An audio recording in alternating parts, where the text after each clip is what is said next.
Soy el pastor Juan José Gil. Sabes, a raíz de la pandemia de estos últimos años, se ha estado hablando más y más acerca de la posibilidad de que todos los países asociados a la Organización Mundial de la Salud le pudieran conceder a la organización pues toda la autoridad, todo el poder de dirigir cualquier tipo de pandemia que pudiera surgir en el futuro, con la intención de que ellos puedan coordinarlo todo. Esto significaría que los países asociados, que son casi tantos como en la ONU, pues le entregaran con un compromiso de vinculación, es decir, serían resoluciones que partirían de la OMS y serían vinculantes, pues le estarían entregando esa capacidad de dirección, de dirigir los protocolos, incluso de plantearlos y hacerlos pues reales, es decir, que se aseguraran todos los países que sus poderes ejecutivos estuvieran a disposición de la OMS. Esto significa toda la seguridad, todo el sistema policial, incluso el sistema militar, estarían totalmente controlados por la OMS para hacer efectiva que todas las medidas, todos los protocolos se siguieran tal y como la OMS hubiera decidido en base a sus expertos, en base a sus decisiones tomadas precisamente para controlar o para paliar los efectos de esas futuras pandemias. Esto nos llevaría a un escenario que sería que por primera vez tuviéramos un organismo mundial con tal capacidad de vinculación a sus propuestas o a sus órdenes a nivel global. Estamos hablando de algo hasta ahora inusitado porque ni siquiera la ONU tiene tanto poder vinculante, es decir, no tiene tanta capacidad de hacer que los países, incluso cuando hay votaciones, porque por lo menos tiene una apariencia democrática y es muy difícil ver que haya unanimidad y que se lleven a cabo, porque también hay un Consejo de Seguridad y según los que se quieran implicar, involucrar o no, pues tendrán más o menos efectividad esas medidas. Incluso se pueden vetar. Sin embargo, en el tema de la OMS, veríamos por primera vez en la historia, a nivel global, un poder ejecutivo que vinculara a todos los países con toda su maquinaria, así que nos podemos imaginar el gran despliegue de poder que esto supondría. Bueno, por supuesto, las razones para llevar a cabo ese proyecto o esa delegación de poderes sería pues coordinar mejor las medidas orientadas a paliar cualquier conato de pandemia o cualquier peligro en este sentido para la población. En fin, la justificación parece razonable, pero también ofrecería una serie de inconvenientes. A mí me gustaría hablar de eso porque creo que es relevante y que se deberían de tener en cuenta. Es decir, estamos ante algo completamente nuevo, completamente no solo novedoso, sino inquietante por las posibles consecuencias que eso pudiera tener. A mí me gustaría, por tanto, citarla por lo menos unos cuantos de estos riesgos, vamos a llamarle así. El primero sería que las órdenes de los órganos o de los organismos podrían contradecir cuando hablo de organismos me refiero a la OMS, quizá con el apoyo de la ONU o quizá con otros apoyos, podrían contradecir las libertades que han sido aseguradas por las constituciones de los países. Es decir, hay cosas que desde un país como España, con su constitución, y me imagino que habrá muchos más que también lo tengan así registrado, estas constituciones ponen ciertos límites a la intervención. Es decir, no se puede llegar tan lejos como a algunos les gustaría o desearían, porque se coartaría, se atacarían las libertades que están aseguradas por la Constitución del país. Entonces, esto ya provocaría un conflicto con esos países. Además, tenemos que tener en cuenta que existe una Carta Universal de los Derechos Humanos de 1948 que está totalmente avalada por la ONU, y aunque haya muchos países que se la salten, igualmente porque no hay una vinculación tan estricta, pero ahí están, y se supone que la mayoría de los países demócratas o democráticos estén avalando esa Carta de Derechos Universales, que es algo así como la cumbre o el reconocimiento máximo que se ha dado a la libertad, libertad de expresión, libertad de religión, libertades individuales, etc. Entonces, esto por una parte sería un conflicto. ¿Qué hacer con los países que no estuvieran dispuestos a ceder hasta ese punto? Luego, el punto número 2 es que si se impusiera, por ejemplo, una medida obligatoria, como puede ser la aplicación de cierta medicación a nivel global, podríamos encontrarnos con muchas reticencias. Se podría encontrar con que hay países que no quieren ese tipo de medicación, quizá porque no ha sido suficientemente probada, porque hay dudas con respecto a qué efectos secundarios pueda tener en el futuro. Todo eso que a veces se ha dado y ha sido de forma precipitada, quizá por esto de que es una pandemia, que hay que atacarlo lo antes posible y que se arriesgan a dar medicaciones o dar medidas que no han sido debidamente comprobadas en el tiempo. Eso es otra cuestión.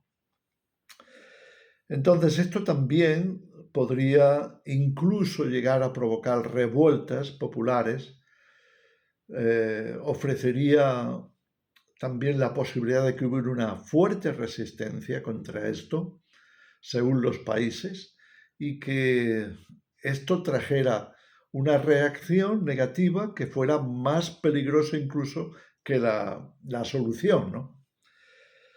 Luego, el punto número 3 es que muchos regímenes democráticos no aceptarían todas las medidas, no aceptarían todos los protocolos sin una consulta popular, lo cual es comprensible, especialmente cuando afecta a derechos, libertades, a tener que pasar por encima de las constituciones.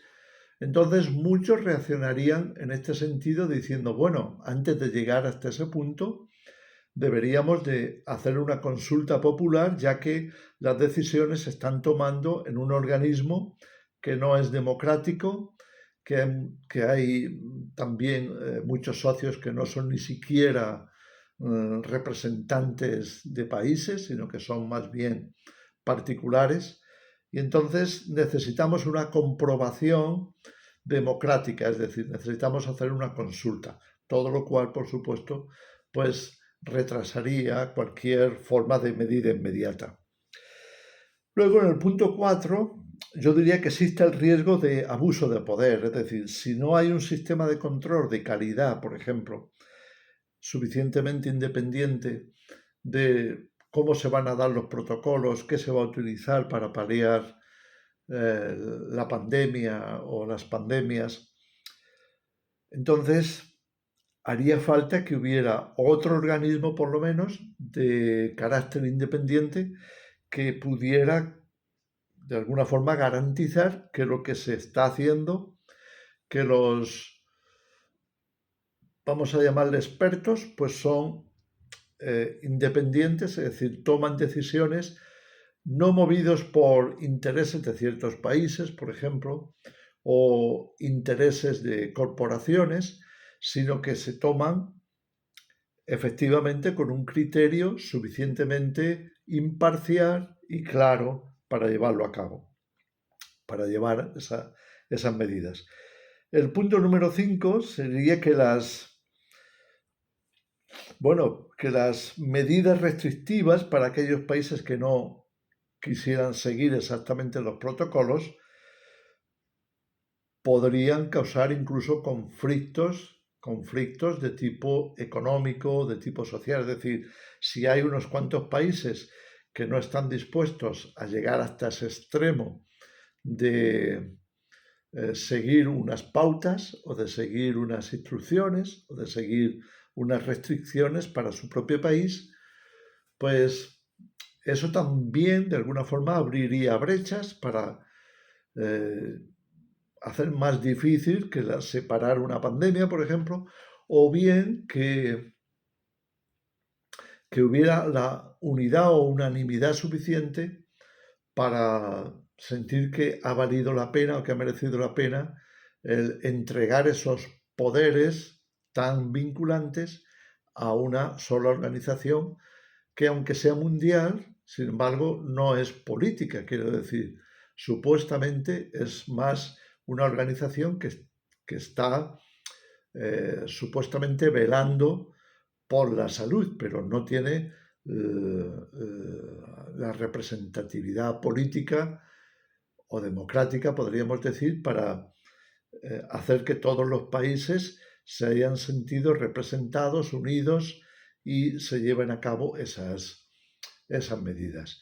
Esto podría traer conflictos internos dentro de la organización y podría llegar a romper el consenso, podría provocar incluso situaciones muy inconvenientes en muchos países, porque un país que no quisiera, por ejemplo, hacer un confinamiento, pues ¿cómo quedaría delante de los demás? Se le tendría que aislar, se le tendría que impedir a sus ciudadanos viajar a otros países. Todo eso traería mayores conflictos. Esa es la situación. El punto número 6 es que si los gobiernos tuvieran que poner al servicio de la Organización Mundial sus fuerzas policiales y militares, entonces le estarían dando a la OMS un poder ejecutivo sorprendente, ¿no? Porque ni siquiera la ONU cuenta con una cosa así. Entonces eso también abriría la puerta a situaciones límites, como qué pasaría si la organización se aprovecha de eso para llevar a cabo una especie de protocolo totalitario. Se podría dar, porque depende de quién esté al mando, depende de qué fuerzas estén ahí operando en su interior, e incluso qué intereses pueda haber detrás de todo esto. Así que la entrega de tal capacidad de control, de tal magnitud de poder, pues eso también es demasiado arriesgado, a mi entender, por lo menos.